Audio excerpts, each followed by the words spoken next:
Bike নিয়ে ছুটে গেলাম নিকলি হাওরে। কাটিয়ে আসলাম সুন্দর একটি দিন। মাঝপথে হোটেল সালাদিয়া থেকে সকালের নাস্তাটা সেরে নিলাম, পরোটা, ডিম ভাজি আর ডাল। খাবারটা অসম্ভব মজার ছিল।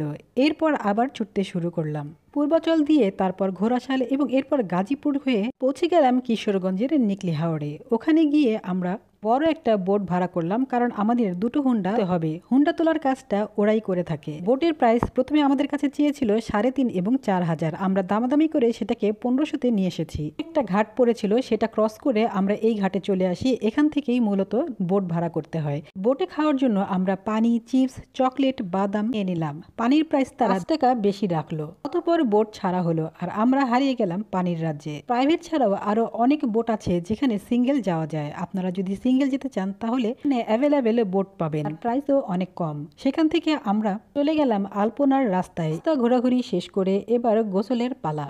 ঝাপাঝাপি, মাতামাতি এবং সেখানে চাও খেলাম। অতপর আমরা দুপুরের লাঞ্চ সারলাম। রুমের ফ্যাসিলিটি থাকায় কাঁচা লঙ্কা নামে একটা রেস্টুরেন্টে ঢুকলাম। যদিও খাবারের মান ছিল খুবই খারাপ, দাম বেশি এবং পরিমাণে অল্প। অতপর সন্ধ্যা ঘনিয়ে এলো আর আমরা রওনা দিলাম বাড়ির উদ্দেশ্যে।